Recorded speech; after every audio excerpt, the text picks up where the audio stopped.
आपल्या महाराष्ट्राला संतांची मोठी परंपरा आहे। यातलंच एक महत्त्वाचं नाव म्हणजे राष्ट्रसंत तुकडोजी महाराज। आज राष्ट्रसंत तुकडोजी महाराज यांची पुण्यतिथी। त्यांनी देशालाच देव मानून समाजकार्याची शिकवण दिली। संपूर्ण भारतभर आध्यात्मिक, राष्ट्रीय एकात्मता आणि सामाजिक एकात्मता याविषयी प्रबोधन केलं। त्यांचा मुख्य विचार ग्रामविकास हा होता। महाराष्ट्रातील ग्रामीण भागातील समस्यांचं निवारण करण्यासाठी त्यांनी पुढाकार घेतला। अंधश्रद्धा, जातीभेद निर्मूलन यासाठी त्यांनी भजन कीर्तनातून समाज प्रबोधन केलं। आज वारकरी संप्रदायातील अनेक जण आपल्या विचारातून, कीर्तनातून समाजाचं प्रबोधन करतायत। यातलंच एक महत्त्वाचं नाव म्हणजे हबप संजय महाराज पाचपोर। विवेक पुस्तक विभागाचे संपादक रवींद्र गोळे यांनी त्यांची एक विस्तृत मुलाखत घेतली। वारकरी संप्रदायाची गरज, आपली संस्कृती आणि आजची युवा पिढी, हबप संजय महाराज पाचपोर यांचं कार्य, हे सगळं या मुलाखतीतून आपल्याला समजून घेता येईल।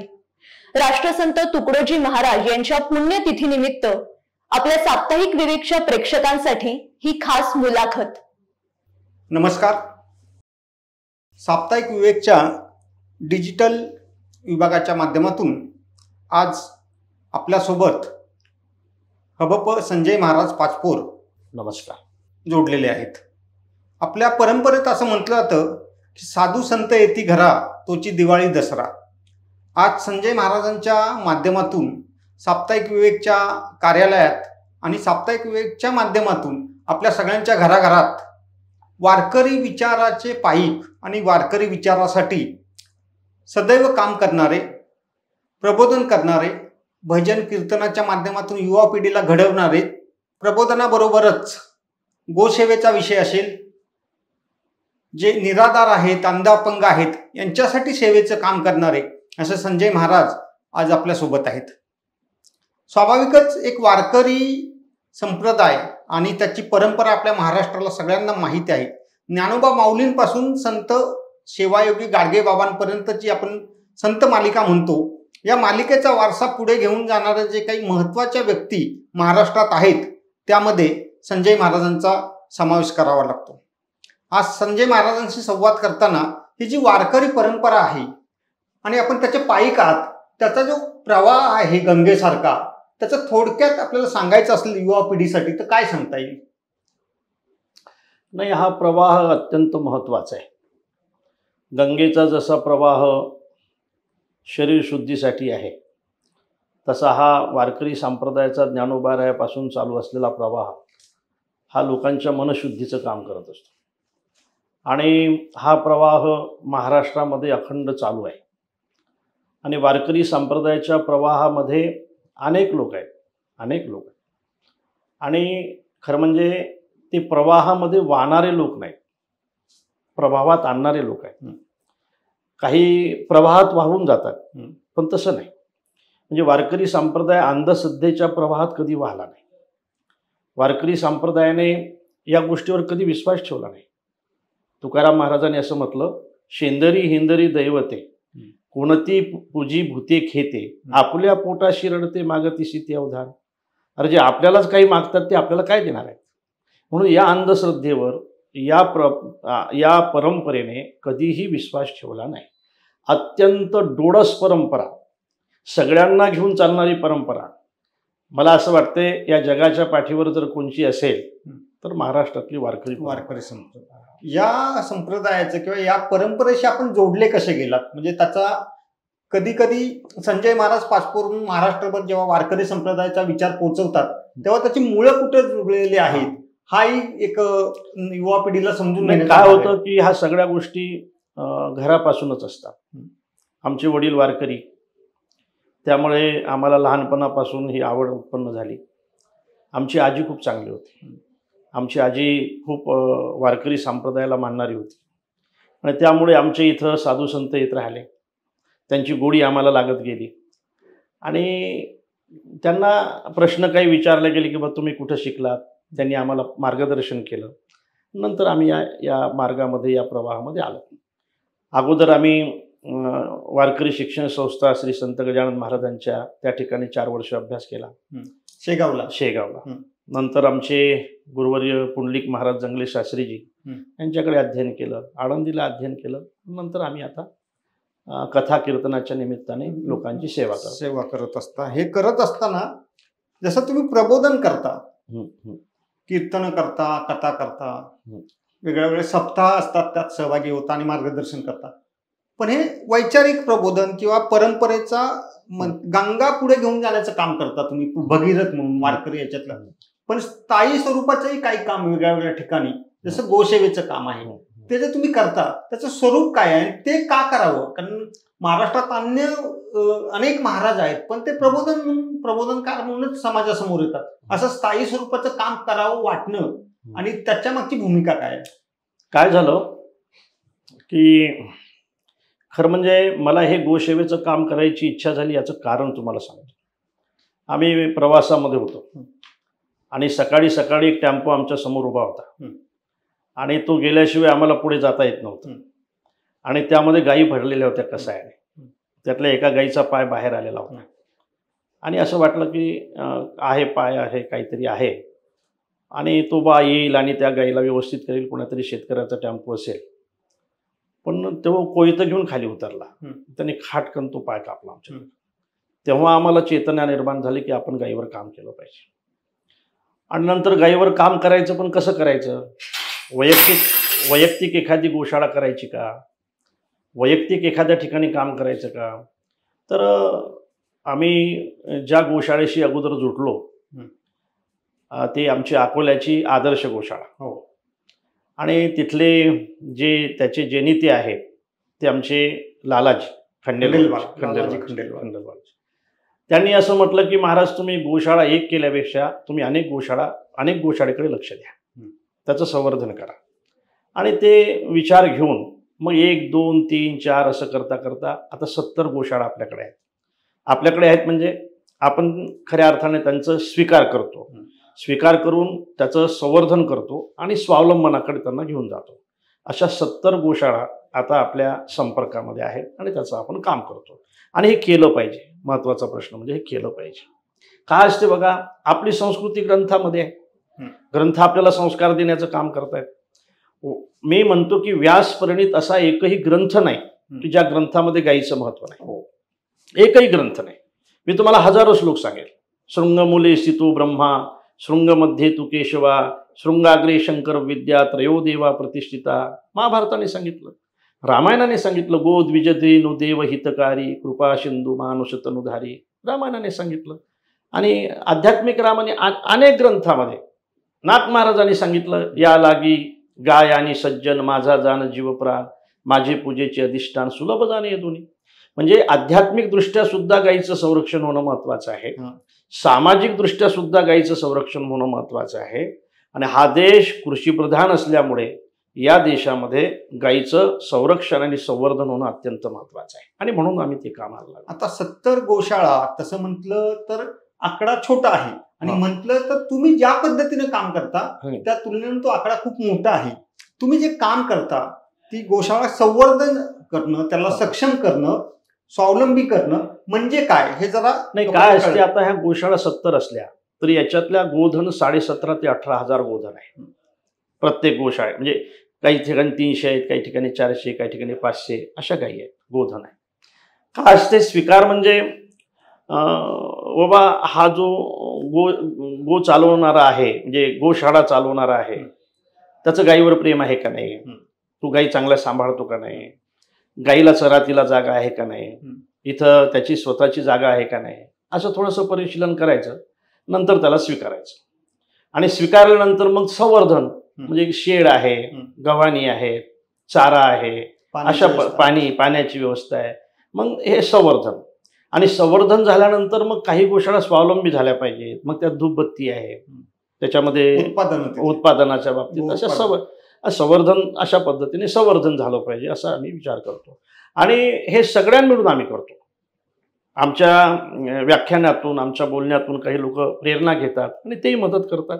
त्या मदतीने आणि आमच्या मदतीने ती गोशाळा उभी राहते. एक गो अध्यात्म किंवा गो विज्ञान असंही परंपरेनं आपल्या देशाला लाभलेला आहे. मधल्या काळात आपण त्याचा विसर पडला आणि आपण गायीपासून दूर होऊन वेगळ्या पद्धतीची शेती करायला लागलो, यांत्रिकीकरण आलं.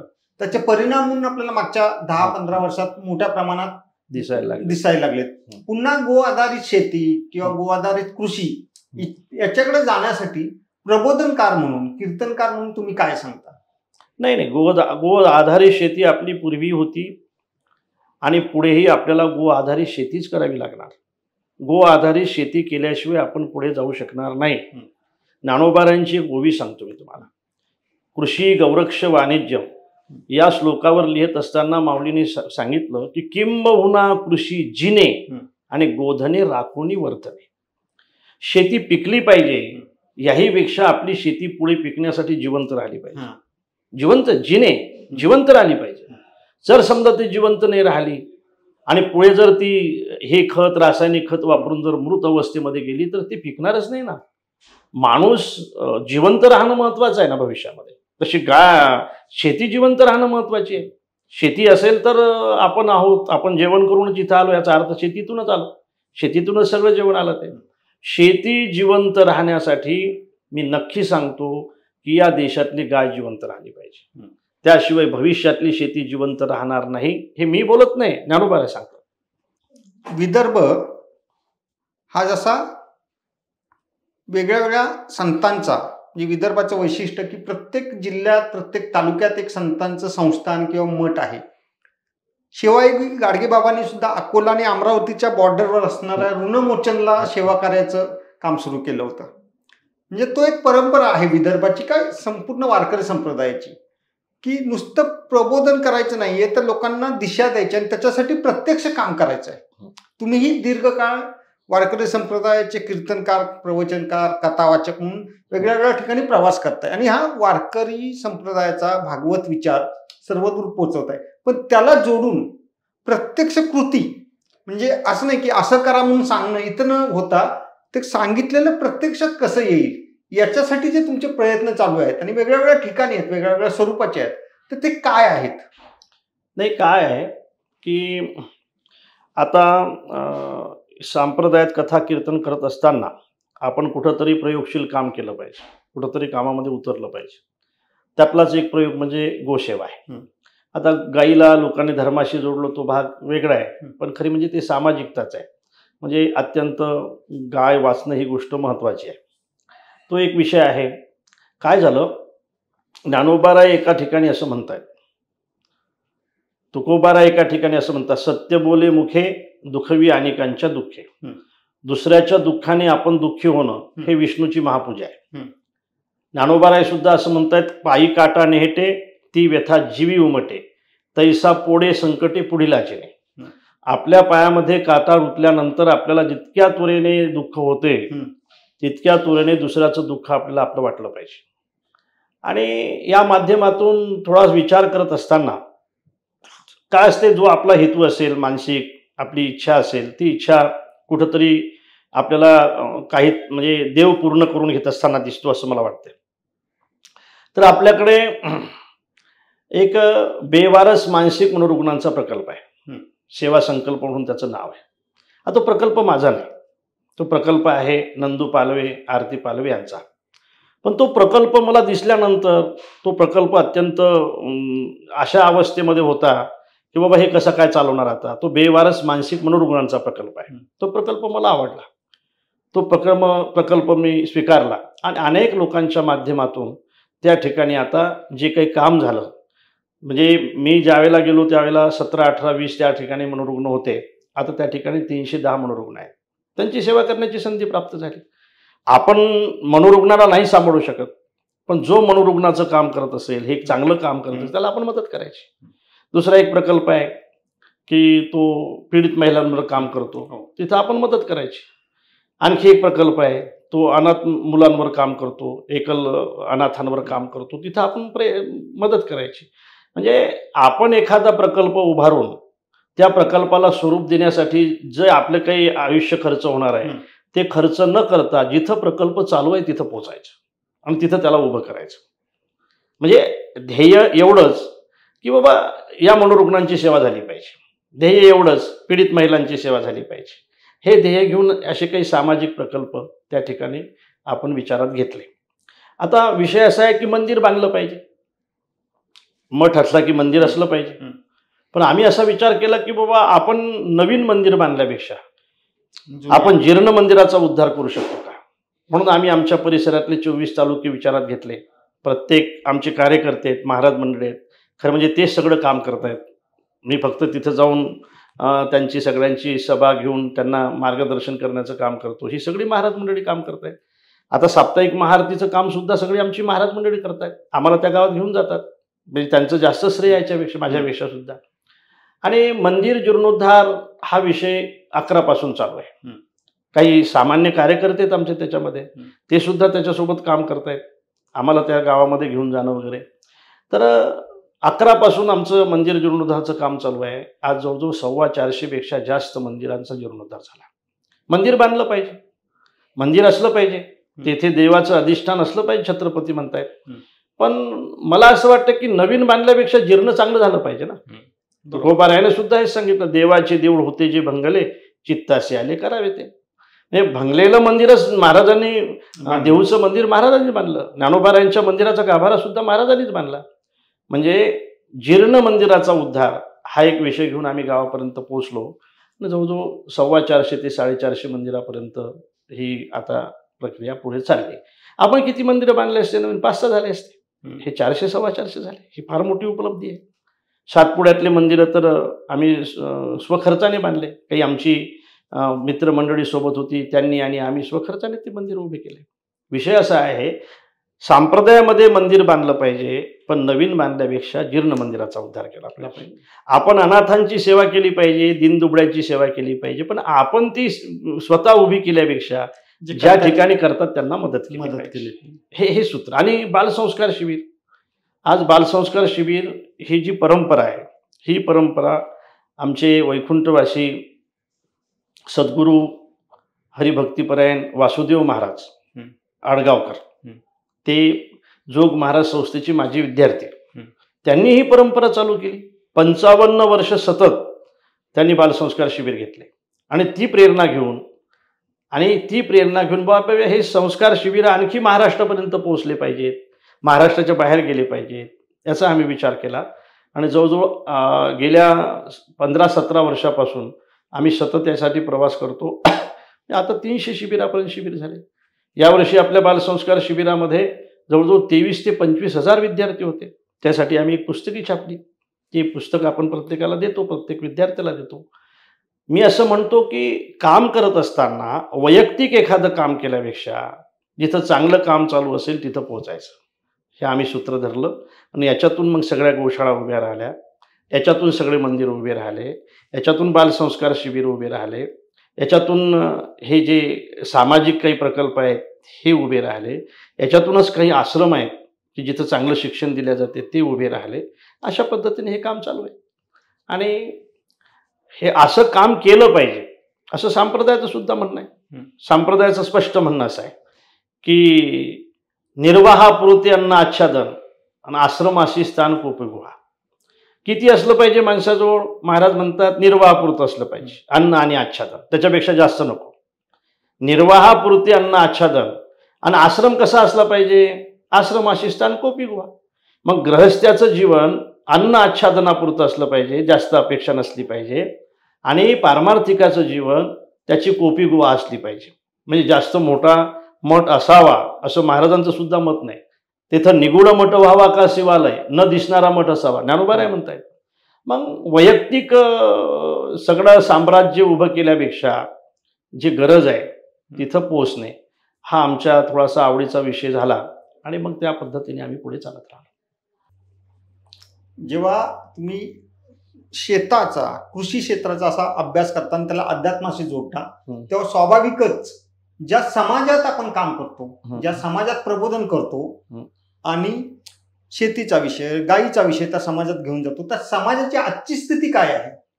जेव्हा आपण समाज माध्यमातून पाहतो, पेपरमध्ये पाहतो, तेव्हा वेगळ्या वेगळ्या समूहांचे मोर्चे, वेगळ्या वेगळ्या समूह एकामेकावर करत असलेले आरोप आणि याच्यातून समाजाचं होत असलेलं विघटन असं चित्र आमच्यासारख्या पत्रकारांना दिसतं. तुम्ही एक प्रबोधनकार आणि समाजाचं मन कळलेले असे व्यक्ती आहात. तुम्हाला काय वाटतं? काय असते बघा, ज्या ज्या वेळेला समाजाचं विघटन झालं त्या वेळेला त्याला एकत्र करण्याचं काम महाराष्ट्रामध्ये सगळी वारकरी संप्रदायानेच केलं. बघा तुम्ही, ज्ञानोबाराय ज्या काळामध्ये होते त्या काळामध्ये त्यांची परीक्षा घेण्याचा अधिकार गोरोबा काकांना दिला. जगद्गुरु तुकोबारायने चोखोबारायचं मंदिर बांधलं. चोखोबारायचं मंदिर बांधलं. या सगळ्यांना एका पंक्तीत बसण्याचा अधिकार त्या काळापासून वारकरी संप्रदायाने दिलेला आहे, म्हणजे विघटन होऊ दिलं नाही. मी असं म्हणतो की महाराष्ट्रामध्ये अशी एकही जात नाही की ज्या जातीमध्ये साधू नाहीत, संत नाहीत. ज्या अनेक जातीमध्ये येण्याचं काय कारण आहे? अनेक जातीमध्ये येण्याचं कारण असं आहे की सगळ्यांनी एकत्रित यावं, एका मार्गाने पंढरपूरला जावं, आणि म्हणून सगळ्यांनी एकत्रित आलं पाहिजे. ते फक्त संप्रदायासाठी आणि धर्मासाठीच नाही तर देशासाठी सुद्धा अत्यंत महत्त्वाचं आहे. आणि म्हणून ज्या ज्या वेळेला विघटन झालं त्या वेळेला एकत्र आणण्याचं काम फक्त वारकरी संप्रदायाने केलं. मी तुम्हाला सांगतो,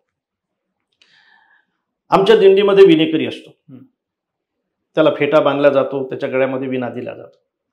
ज्याच्या गळ्यामध्ये विणा असेल ना त्याचे लोक पाय धुतात, तीर्थ घेतात. पण तुम्हाला नक्की सांगतो की पाय धुत असताना कोणीच त्या विनेकऱ्याला जात विचारत नाही, अजून सुद्धा विचारत नाही कोण्या जातीचा आहे. म्हणजे केवढा मोठा आदर्श आहे. आणि पाय धुणारी फार मोठी माणसं असतात, फार मोठी माणसं असतात, आणि ती त्याचं चरण धुतायत, पाय धुतात, त्याच्या चरणाची पूजा करतायत, तीर्थ घेतायत. तो बिचारा खेळातला असतो, फक्त त्याच्या गळ्यात विणा आहे म्हणून. म्हणजे ज्याच्या गळ्यामध्ये विणा आहे, ज्याच्या गळ्यामध्ये टाळ आहे, ज्या स्त्रीच्या डोक्यावर तुळशी आहे, तिला कोणीही दिंडीमध्ये जात विचारत नाही. केवढा मोठा आदर्श आहे. आणि सगळ्या ठिकाणी जात विचारला जाते, आज सगळ्या ठिकाणी विचारलं. ते फक्त आणि फक्त संप्रदायामध्ये विचारला जातात. संतांच्याही जाती शोधल्या जातात. हा, शोधल्या जातात, त्या स्वार्थासाठी शोधल्या जातात. संत वैष्णवाची जाती मानिजो आपण आणि भोगितो अधम कुंभपाका. वैष्णवाची जात मानायची नाही, तुकोबारायाने सांगितलं, नाही मानायची. जाती अप्रमाण, मी भक्ती एक जाणे, जाती अप्रमाण ज्ञानोबाराय म्हणतात. जाती प्रमाणच नाही संप्रदायाला. वैष्णवाची जात जो मानत असेल ना तो तो तो नरकात जाईल असं म्हणतोय तुकोबाराय. याचा अर्थ असा आहे की याला संप्रदायामध्ये कुठं धारा नाही. पण समाज वास्तव पाहिलं तर जाती जातीमध्ये विभागलेला समाज आणि स्वस्वार्थ किंवा स्व अस्मिता, त्यामुळे मग आमच्या संतांच्या जाती शोधल्या गेल्या, महापुरुषांच्या जाती शोधल्या गेल्या, आणि त्यांना जातीपुरतं बांधण्याचं काम राजकारण म्हणून निस्वार्थीपणाने काम करणारी मंडळी समोर ध्येय ठेवूनच काम करत असते, समोर ध्येय ठेवून काम करत असते. मला असं वाटतंय की ज्याच्या समोर देश आहे, ज्याच्यासमोर देव आहे, ज्याच्यासमोर धर्म आहे, तो या भानगडीत पडणार नाही.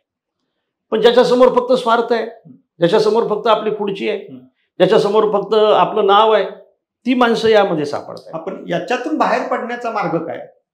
हा, बाहेर पडण्याचा मार्ग याशिवाय दुसरा कोणचा नाही. आणि तो फक्त संप्रदायातले म्हणजे कीर्तनकारच करू शकतात. यारे यारे लहान थोर, याती भलत्या नारी नर, करावा विचार न लगे चिंता कोणाची, असं वारकरी संप्रदाय सगळ्यांना सांगतो. आजही तुम्ही कथा कीर्तनाला 10,000 1,00,000पर्यंत लोक असतात, पण एकही पोलीस नसतो. एवढा मोठा आदर्श आहे. एकही शिपाई नसतो बघा. आणि जोपर्यंत कीर्तनकार म्हणणार नाही पुंडलिक वरदा हरी विठ्ठल शेवटचं, तोपर्यंत समाज उठत नाही. केवढा मोठा आदर्श आहे. आणि हा आदर्श फक्त संप्रदायाच ठेवू शकतो बघा. मग आजच्या परिस्थितीत संप्रदायाचं नेतृत्व करणाऱ्या मंडळींनी या परिस्थितीला बदलण्यासाठी काही विचार केलेला आहे का? त्याची काही दिशा आहे का? खूप विचार. खरं म्हणजे आपण जर कथा कीर्तन ऐकलेत ना, त्यातलं प्रबोधन हे जातीवर कधीच नाही, जातीला घेऊन कधीच नाही. कोणचाच कीर्तनकार जातीला घेऊन प्रबोधन करत नाही. तो कोण्याही समाजाचा असो, आता जातीचे नाव आपल्याला आपण घेणार नाही, पण कोण्याही जातीचा असो, तो जातीला धरून कधीच प्रबोधन करणार नाही. त्याचं प्रबोधन ज्ञानोबा तुकोबाराय यांच्या विचाराला धरूनच असेल. म्हणजे याचा अर्थ असा आहे की प्रबोधन आहे. आणि तुम्हाला खरं सांगू का साहेब, आज महाराष्ट्रामध्ये जो आपल्याला काही चांगलं दिसते ना, हे बघा, जिथं प्रकाश असेल तिथं दिवा आहे, जिथं धूम असेल तिथं अग्नी आहे. आणि नक्की या महाराष्ट्रामध्ये आणि देशामध्ये चांगलं दिसते ना, ते फक्त आणि फक्त धार्मिकतेमुळे आहे. ते ना सनातन धर्मामुळे आहे.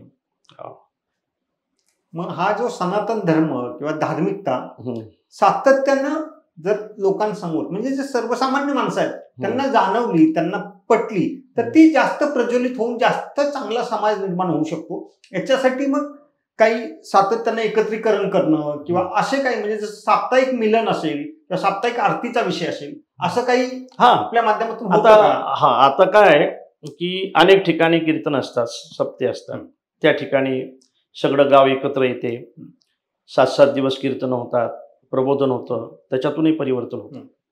आणि आम्ही एक विचार गेल्या 5-7 वर्षापासून विचारात घेतला की बाबा गावामध्ये हरिपाठ झाला पाहिजे. कोरोनापासून काही गावातले हरिपाठ थांबले, काही गावातले वर्षाचे सप्ते थांबले, ते चालू करणे असतील, हरिपाठ चालू करणे आहे. आणि हरिपाठाची संख्या रोज असल्यामुळे कमी राहते, त्यामुळे आम्ही असं विचारात घेतलं की आपण साप्ताहिक महाआरतीच्या निमित्तानं लोक मंदिरात कसे येतील याचा विचार करू. तर तो विचार करताना आम्ही प्रवास केला. जवळजवळ 1350 गावापर्यंत प्रवास या 7 वर्षामध्ये झाला. आणि सरासरी 100 लोक आरतीला उपस्थित असतात. म्हणजे सरासरी 1 लाख लोक त्या निमित्ताने मंदिरामध्ये येतात. मंदिरामध्ये येतात, ते येतात, प्रसादाच्या आशेने त्यांची मुलं येतात, त्यांचे नातू येतात, त्याच्यावर परिवर्तन होतं. आणि त्या विचाराने एकत्र येतात ना, चांगल्या विचाराने एकत्र येतात. आणि चांगल्या विचाराने एकत्र आलेली माणसं विचार चांगलाच करतात. हा एक विषय अत्यंत महत्त्वाचा आहे की जो गेल्या अनेक वर्षापासून वैयक्तिक मी तो एकदम हे केलाय. आणि त्याला मात्र आता अनेक ठिकाणी चांगला प्रतिष्ठा, खूप समाज मान्यता चांगली आहे. हा एक विषय आहे. दुसरा विषय, अनेक संस्था आहेत महाराष्ट्रामध्ये आणि त्या संस्थेला, सगळ्या संस्थेला जन्म देणारी संस्था म्हणजे जोग महाराजांची वारकरी शिक्षण संस्था, ती आळंदीला आहे. ती वारकरी शिक्षण संस्था 1917 साली चालू झाली. ते चालू करणारे स्वानंद सुखनिवासी जोग महाराज. जोग महाराजांचं आणि लोकमान्य टिळकांचं सख्य होतं. लोकमान्य टिळकांच्या बंदीतले काही लोक त्यांच्यासोबत राहायचे वारकरी म्हणून. लोकमान्य म्हणायचे यांना सांभाळा, त्यावेळेस पारतंत्र्याच्या काळातील. आणि जोग महाराज म्हणायचे की मला तुमच्यासोबत काम करायचं आहे. असं म्हणतायत की लोकमान्य असं म्हटले होते की महाराज तुम्ही आध्यात्मिक आहात, आम्ही स्वातंत्र्य मिळवण्याचं काम करतो, तुम्ही स्वातंत्र्य टिकवण्यासाठी एखादी संस्था करा. आणि त्यावेळेला त्या संस्थेची निर्मिती झाली 1917 साली. महाराजांना त्या काळामध्ये जे शिष्य भेटले ते एक बंकट स्वामी महाराज, मारुती महाराज गुरव, आणखी लक्ष्मण महाराज इगतपुरीकर आणि मामासाहेब दांडेकर, हे 4 शिष्य त्या काळामध्ये भेटले. आणि या 4 शिष्याने मग पुढे ती संस्था चालवली. आजही अक्षरशः हजारो विद्यार्थी त्या संस्थेतून बाहेर पडतात, हजारो विद्यार्थी. आजही संस्थेमध्ये 400, 450, 500 विद्यार्थी आजही पाठाला आहे. मी संस्था काय काम करते? निस्वार्थी संस्था आहे. शिक्षकाला पगार नाही आणि विद्यार्थ्याला फी नाही, अशी संस्था. आणि 100 वर्ष, 107 वर्षापासून काम करते. आणि त्याचे अनेक विद्यार्थी बाहेर पडतात. ते विद्यार्थी कीर्तनाच्या माध्यमातून प्रबोधन करतायत, फार मोठं प्रबोधन करतायत. म्हणजे खेड्यापाड्यामध्ये जाऊन प्रबोधन करतायत, खेड्यापाड्यामध्ये जाऊन संस्था निर्माण करतायत, खेड्यापाड्यामध्ये जाऊन मंदिराचा जीर्णोद्धार कसा होईल याचा विचार करतायत, सप्ते करतायत. आणि त्यामुळे हा वारकरी संप्रदाय संस्थेच्या निर्मितीपासून एकदम भरभराटीला आला असं म्हणायला हरकत नाही. एक थोडं आधुनिक तंत्रज्ञान, सोशल मीडिया असेल किंवा वेगळे जे ऍप्स असतात त्याच्यावरही प्रबोधनांची कीर्तनं येतात. पण ती पाहताना असं लक्षात येतं की मूळ परंपरेपेक्षा वेगळं काहीतरी सादरीकरण करणं आणि मनोरंजनाकडे ते घेऊन जाणं असा एक कल दिसतो. तर ते परंपरेला मान्य आहे का? आणि नसेल तर त्यात सुधार कसा करता येईल? काय असे साहेब, आता ते तर काही मान्य आहे असं मी म्हणणार नाही. पण संप्रदायामध्ये क्रियेपेक्षा हेतूला जास्त महत्व आहे. तुम्ही क्रिया काय करता याहीपेक्षा तुमचा हेतू काय, हेतू काय, त्याच्या पाठीमागचा हेतू काय. मी असं म्हणतो की सैनिकाची क्रिया सीमेवर उभं राहून शस्त्र घेऊन बंदूक घेऊन मारण्याची आहे, पण त्याच्या पाठीमागचा हेतू देशाचं संरक्षण आहे. बघा तुम्ही पोट फाडण्यासाठी चोरही शस्त्रच वापरतो आणि डॉक्टरही शस्त्रच वापरतात, पण दोघांच्या हेतूमध्ये फरक आहे. चोर मारण्यासाठी वापरतो, डॉक्टर जगवण्यासाठी वापरतात. हा थोडासा विनोदाची किनार त्याला आली, विनोद करतायत, विनोदाकडे जास्त कीर्तन जाऊन राहिले, हा थोडासा विषय आहे आणि त्याच्यावर आमचं चिंतनही चालू आहे. बऱ्यापैकी सांगून वगैरे हे करून थोडा विचार तुम्ही अशा पद्धतीने घ्या, असा विचार आम्ही त्यांना सांगतो. आणि प्रत्येक कीर्तनकाराचा हेतू मात्र एक आहे, खरंच आहे. एक तर देव आहे, धर्म आहे, नाही तर समाज आहे. आपल्या समोर बसलेला समाज आहे. विनोदाच्या शैलीने का असे ना, पण या समाजामध्ये परिवर्तन झालं पाहिजे असा विचार कीर्तनकार करतो. शैली विनोदाची असेल, काय असते बघा, आंतरिक जो विषय असेल ना, आंतरिक काय म्हणतात त्याला, जी आवड असेल, बीज विषय असेल ना, माणूस तिकडेच जातो. आता काही लोकांची सहज शैली अशी असते की ती विनोदाची असते, ते विनोद होऊन जातात, नाही का. पण त्यांचा हेतू मात्र एक आहे, हेतू एक आहे. समाज सुधारणा हाच त्यांचा हेतू आहे. हेतूमध्ये काही बदल नाही. कीर्तनकाराची पद्धत वेगवेगळी असेल, बदलली पाहिजे. परंपरेमध्ये स्थान असलं पाहिजे, त्याला कीर्तनावर त्यांनी बोललं पाहिजे, अभंगावर त्यांनी बोललं पाहिजे. ह्या सगळ्या गोष्टी जरी असल्या आणि त्या थोड्याशा नाही म्हटलं तरी संप्रदायाच्या दृष्टीने म्हणजे एक पसंतीचा विषय नसला तरी हेतू मात्र सगळ्यांचा एक आहे.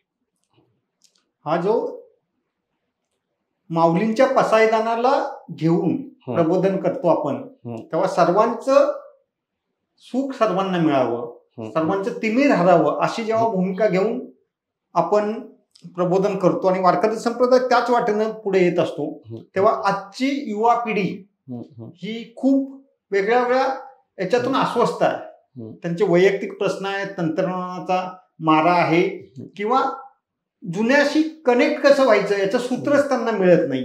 अशा पार्श्वभूमीवर वारकरी संप्रदाय म्हणजे वारकरी शिक्षण संस्थेतून तरुण शिकून येतात, पण त्यांची संख्या आणि देशातल्या तरुणांची संख्या याचा विषमता पाहिली तर आत्ताच्या जे संप्रदायाच्या संपर्कात नाहीत किंवा हा परंपरा ज्यांना माहीत नाही अशांना कनेक्ट करण्यासाठी आणि जो राष्ट्र, समाज, देव, धर्म याच्यासाठी त्याला उभं करण्यासाठी काय करावं लागेल?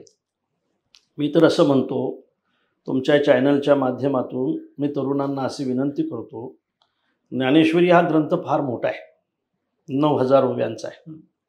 आणि खरं सांगू का साहेब, की वारकरी म्हणजे साधा अशी लोकांची कल्पना आहे. वारकरी म्हणजे बस साधा भोळा आपला बिचारा असा, नाही का. पण वारकरी तत्त्वज्ञान लोकांनी अजून पाहिलं नाही. आश्चर्याने सांगतो तुम्हाला, एक फार मोठे शिकलेले ग्रस्त मला भेटले आणि ते म्हटले, महाराज ज्ञानेश्वरी खूप चांगला ग्रंथ आहे, पण ज्ञानोबारायांनी जर तो मराठीत लिहिला असता ना तर फार चांगलं झालं असतं. म्हणजे ज्ञानोबारायांची मराठी समजणं सुद्धा कठीण आहे. ज्ञानोबारायांची मराठी समजणं अत्यंत कठीण आहे. म्हणजे मला असं वाटतं की या महाराष्ट्रातले पहिले सुशिक्षित जर कोण असतील तर ते ज्ञानोबा असतील, की जे आताच्या सुशिक्षिताला समजत नाही समजत. आणि मी तरुणांना अशी विनंती करतो की ज्ञानेश्वरी हा ग्रंथ फार मोठा आहे, माझ्या ज्ञानोबारायांचं पसायदान वाचा, पसायदानाचा अर्थ समजून घ्या. मी सांगेल की ज्ञानेश्वरी हा गीतेवरचा अलंकार आहे आणि पसायदान ज्ञानोबारायांचं अंतकरण आहे. ज्ञानोबारायांचं अंतकरण तर समजून घ्या तुम्ही. जे खडाची व्यंकटी सांडो, ज्यांनी त्रास दिला त्याच्याबद्दल अशी मागणी मागतायत महाराज. जे खडाची व्यंकटी सांडो तया सत्कर्म रती वाढो, व्यंकटी सांडो सत्कर्मामध्ये त्यांचं प्रेम वाढो, रती वाढो, अशी ज्ञानोबाराय इच्छा करतात. हे कोणाबद्दलची इच्छा आहे? हे जे तुम्ही तरुण म्हणतायत ना, त्यांच्याबद्दलचीच इच्छा आहे की यांची व्यंकटी सांडली पाहिजे, यांचा वाकडेपणा गेला पाहिजे, यांचं दुरीत गेलं पाहिजे, नाही का, यांना प्रेम वाढलं पाहिजे. हे कशासाठी आहे? की जे लोक सज्जनाला त्रास देण्याचं काम करतायत त्यांच्यासाठी ज्ञानोबारायांनी खऱ्या अर्थाने पसायदानामध्ये मागणी मागितली. हे अंतकरण फक्त आईचंच असू शकते, म्हणून माझ्या ज्ञानोबारायांना माऊली म्हणतायत लोक, म्हणून माऊली म्हणतायत. हा माऊलींचा किंवा तुकारामांचा संदेश जेव्हा नव्या पिढीकडे आपण घेऊन जातो आणि त्याचा स्वीकार होतो, म्हणजे एका बाजूला ही अस्वस्थ असणारी पिढी असं आपल्या समोर येतं आणि दुसऱ्या बाजूला वारीमध्ये चालणारे बहुसंख्य तरुण, ते कदाचित धोतर, झब्बा, टोपी घातलेली नसेल, पण वारीमध्ये चालून तो जो अनुभव आहे तो घेणारे तरुण आपल्या समोर येतात. तेव्हा हा समाज विघटित होईल किंवा नेपाळ सारखं काहीतरी हित होईल अशा जेव्हा बातम्या येतात, तेव्हा अध्यात्म, वारकरी संप्रदाय किंवा अक्षी जो महाराजांच्या शिक्षण संस्थेतून तयार झालेली तुमच्यापासूनची सगळी पुढची पिढी ही या समाजाला एकसंघ ठेवण्यासाठी प्रबोधन करतं. ते प्रबोधनाचं सार काय आहे, त्या सार तुम्ही सांगितलं की आपलं आजचा संवाद आपण थांबूया. हे सगळ्यांना जोडणारं सार काय आहे? नाही, काय असे प्रत्येक क्षेत्रातला हव्यास खूप वाढला. हे जे विघटन होतंय ना, आम्ही असं म्हणतो की परमार्थात वाटचाल करणाऱ्या माणसांनी पुढे पाऊल केली पाहिजे आणि प्रपंचामध्ये चालणाऱ्या माणसांनी पाठीमागे पाऊल चाललं पाहिजे. आता झालंय काय की परमार्थाची वाटचाल एखाद्या वेळेला पाठीमागे पाऊल चालते आणि प्रपंचाची वाटचाल पुढे पाऊल चालते. अरे आपल्या पुढे कोणीतरी असणारच आहे ना, आपल्या पुढे कोणीतरी श्रीमंत आहेस ना, आपल्या पुढे कोणीतरी मोठा आहेस ना, त्याच्याकडे जर तुम्ही पाहाल आणि तसं आपण बनलो पाहिजे याचा जर विचार करत असाल तर मला असं वाटतं ते बनण्यासाठी तुमचे जे प्रयास आहे त्यामध्ये सगळेच प्रयास काय नीतीला धरून असतात असं नाही, काही असे प्रयास असतात की आपण तिथपर्यंत पोहोचलो पाहिजे. मी असं म्हणेल की हव्यास कमी झाला पाहिजे, आपण एवढं झालो पाहिजे. आणि एवढं झालो पाहिजे म्हणजे नेमकं काय, तुम्ही पैशाने मोठे झाले म्हणजे मोठं होणार का, तुम्ही सत्याने मोठे झाले म्हणून मोठं होणार का? मी तर असं म्हणतो की आपण सत्तेचा विचार करू. आता आम्ही एखाद्या वेळेला श्रोत्यांना विचारतो किंवा या देशातल्या आपल्या महाराष्ट्रातल्या पहिल्या अर्थमंत्र्याचं नाव काय, नाही सांगता येत. आपल्या देशातल्या पहिले विदेश मंत्र्याचं नाव काय, नाही सांगता येत. आपल्या महाराष्ट्रातल्या पहिल्या या मंत्र्याचं नाव काय, नाही सांगता येत. हा सत्तेचा परिचय आहे. 75 वर्षात जो विसरला जातो तो सत्तेचा परिचय आहे. आणि 750 वर्षानंतर सुद्धा ज्ञानोबा रायांचं नाव लोक घेतात, तो परमार्थाचा परिचय आहे, तो निस्वार्थी लोकांचा परिचय आहे. आणि मला असं वाटतं की प्रत्येक क्षेत्रातला जो हव्यास आहे तो थांबला पाहिजे.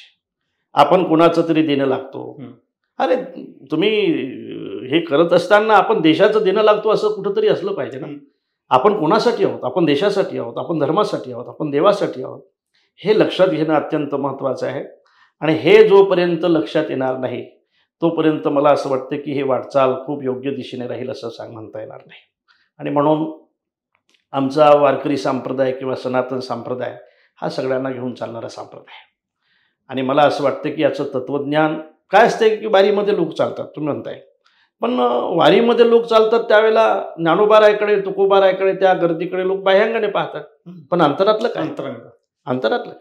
तुकोबारायांचं खरं म्हणणं काय? तुकोबारायांचं म्हणणं हे आहे की स्वामी काज गुरुभक्ती पितृवचन सेवापती हेची विष्णूची महापूजा, हे म्हणणं आहे तुकोबारायचं. म्हणजे या सगळ्या गोष्टीकडे म्हणजे बाहेरून पाहत असताना पाहणाऱ्या तरुणांनी किंवा पाहणाऱ्या व्यक्तीने आज जाऊन सुद्धा पाहिलं पाहिजे. तुकोबारायांच्या अभंगाचा अर्थ त्याने समजून घेतला पाहिजे. ज्ञानोबारायांच्या ज्ञानेश्वरीचा पसायदानाचा अर्थ त्याने मुळात समजून घेतला पाहिजे. मी खरं सांगू का, ज्यांना हा अर्थ समजेल ना तो याच जन्मात काय 7 जन्मात सुद्धा संप्रदायाला सोडणार नाही. पण अर्थ समजून घेणं महत्त्वाचं आहे आणि तो समजून घेतला पाहिजे. ही जबाबदारी आता बाहेरून पाहणारी जी मंडळी आहे त्यांच्यावर आहे असं मला वाटतं. धन्यवाद महाराज. दसरा आणि दिवाळी हा वैचारिक प्रबोधनाचा आणि आपल्याला स्थैर्याकडे समृद्धीकडे घेऊन जाणारा कालखंड असतो. या कालखंडात हबप संजय महाराज पाचपोरांचं आपल्याला सानिध्य लाभलं आणि त्यांच्या विचाराची आज आपण दिवाळी साजरी केलेली आहे. साप्ताहिक विवेकच्या वतीनं मी त्यांचं धन्यवाद मानतो.